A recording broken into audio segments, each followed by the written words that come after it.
Buen día, soy Patricia Gisbert, docente de quinto año de Medicina Interna. El tema que vamos a tratar ahora es infección por COVID-19 y más precisamente vamos a hablar de la neumonía producida por la misma. La enfermedad por COVID-19 se originó en China en diciembre del año 2019 y la extensión hacia todo el mundo de la infección por este virus hizo que la Organización Mundial de la Salud en marzo del 2020 la declarase una pandemia.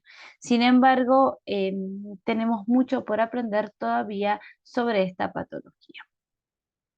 El SARS-CoV-2 es un virus de una cadena de ARN que penetra en las células al contactar con los receptores de la superficie para la enzima convertidora de angiotensina 2. Esta se encuentra principalmente en los neumocitos tipo 2 y en las células del tracto respiratorio superior. Y esto es lo que da origen a todas las manifestaciones respiratorias que conocemos, como hemorragia, anosmia, tos, entre otras. Sin embargo, estos mismos receptores se encuentran en otras células a nivel renal, cardíaca, intestinal y vasculares, dando de esta forma origen a todo lo que son los síntomas extrarrespiratorios. La transmisión es por la vía aérea a través del contacto de mucosas y un periodo de incubación que es variable entre 3 a 12 días. El 80% de los casos son asintomáticos o pausisintomáticos y un 20% generan una neumonía intersticial, generalmente bilateral, que puede llegar al fallo respiratorio a través de la respuesta inflamatoria sistémica que se genera. La clasificación según la Mundial de la Salud va desde casos asintomáticos hasta los casos críticos. Sin embargo, vamos a hacer principal hincapié en los casos moderados, severos y críticos, ya que estos son los casos que cursan con una neumonía. Se han planteado múltiples factores de riesgo. Los principales y más estudiados son la edad mayor de 60 años, obesidad, diabetes, hipertensión, alguna neumopatía crónica, tabaquismo, hepatopatía crónica, HIV o cualquier otro tipo de inmunosupresión, y algunos incluso plantearon los grupos sanguíneos. Las manifestaciones clínicas, como dijimos, pueden ir desde asintomáticas hasta ser muy variadas. Sin embargo, en aquellos pacientes que presentan fiebre, tos seca o disnea son los que nos deben hacer sospechar principalmente de que este paciente puede estar teniendo una neumonía. Al examen físico, en la ocultación respiratoria pueden aparecer rales, trombus, sibilancias o pueden no tener semiología de pulmón. Aparece la fiebre, puede aparecer taquipnea, taquicardia, y en estos casos debemos plantearnos diagnósticos diferenciales de complicaciones que pueden generar el COVID, como son el tromboembolismo de pulmón. Y obviamente que los casos que hablan de mayor severidad son aquellos que cuentan con hipoxemia, hipotensión arterial o la alteración del estado de conciencia. En la tomografía de tórax lo que se observa es un infiltrado intersticial bilateral, la presencia del árbol en brote, algo de derrame pleural también bilateral que podemos tener, y generalmente el infiltrado es bilateral. Estos son tomografías de pacientes que tuvimos internados en el hospital con neumonías por COVID-19. Y en esta podemos observar que ya cuando hay una progresión de la enfermedad, los infiltrados tienden a hacerse más consolidados e incluso empiezan a generar ciertos tractos fibróticos. En el laboratorio podemos encontrar desde ninguna alteración hasta diferentes tipos de alteraciones. En el hemograma se suele caracterizar por la presencia de una pancitopenia. Sin embargo, la linfopenia y la trombocitopenia han sido marcadores de peor pronóstico. La elevación de la LDH se debe principalmente a la injuria pulmonar. Los reactantes de fase aguda, eritro, PCR se encuentran siempre elevados. Dímero D y ferritina se asocian a un peor pronóstico. También es importante conocer la gasometría arterial para evaluar la necesidad y la complejidad del requerimiento de oxígeno que tiene nuestro paciente.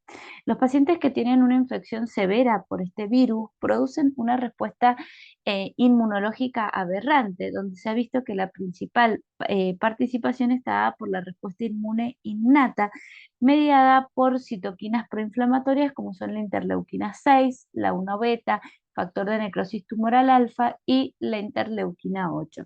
Cuando hay una producción exagerada de estas, se activa la cascada inflamatoria y estos estados hiperinflamatorios llevan a que se produzca el síndrome del distrés respiratorio agudo que observamos en estos pacientes. Sin embargo, es importante conocer que estas no se dosan de manera habitual. En aquellos casos en los que sospechamos que pueda haber una sobreinfección bacteriana, podemos dosar la procalcitonina o el antígeno urinario para neumococo. El diagnóstico se hace a través de la clínica, que ya nombramos anteriormente. Es importante contar por lo menos con la oximetría para darnos una idea de la gravedad del caso. Inicialmente, cuando esta enfermedad comenzó, se planteó la presencia del antecedente epidemiológico. Sin embargo, esto es algo que ya está en desuso.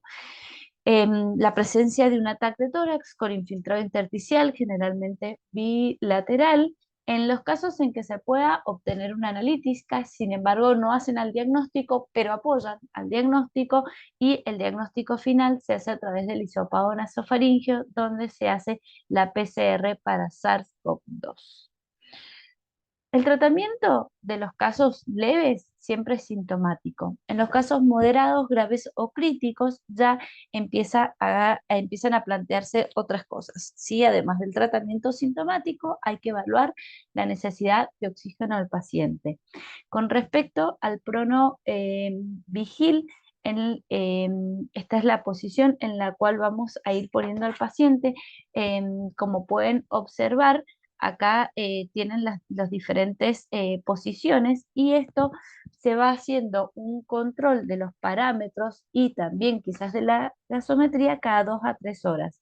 Y podemos encontrarnos frente a 3 escenarios. Un escenario en el cual haya una mejoría clínica, donde podemos espaciar los controles. Otro escenario en el cual haya una estabilidad clínica, entonces continuar haciendo reevaluaciones cada 2 horas.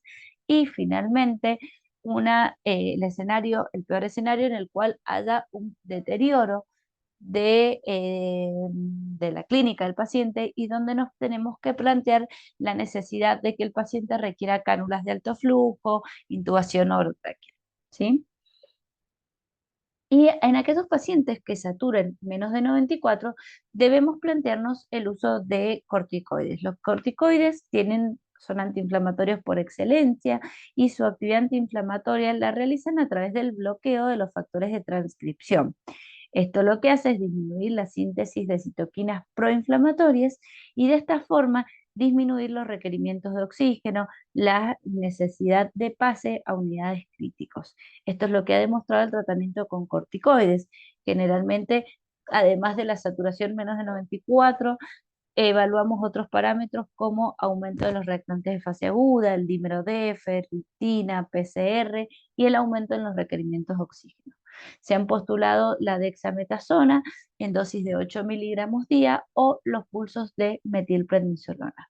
Siempre el paciente debe recibir profilaxis antitrombótica, ya que es un estado inflamatorio, como lo habíamos nombrado anteriormente. Enoxaparina 40 miligramos día, y se plantea eventualmente la anticoagulación, y siempre que sospechamos una sobreinfección bacteriana, antibiótico terapia. Se ha visto que la coinfección bacteriana se produce en el 4% de los casos moderados, pero en los casos severos o críticos puede llegar hasta el 30%. Los antibióticos a utilizar son los antibióticos que utilizamos para la neumonía adquirida en la comunidad, como ampicilina sulbactam. La complicación más frecuente que hemos visto del COVID-19 es el tromboembolismo de pulmón. Sin embargo, puede haber trombosis arteriales también, o venosas. las neumonías organizativas o la fibrosis pulmonar, la inflamación cutánea tipo exantema o la presencia de enfermedades autoinmunes asociadas. La prevención principalmente se hace a través del lavado de manos, el uso de tapabocas en situaciones que estén indicadas, como por ejemplo cuando la persona presenta síntomas respiratorios, la distancia social, la vacunación completa para SARS-CoV-2 y siempre que el paciente tenga indicación, vacunación antigripal anual completa y vacunación antineumocóxica. Muchas gracias.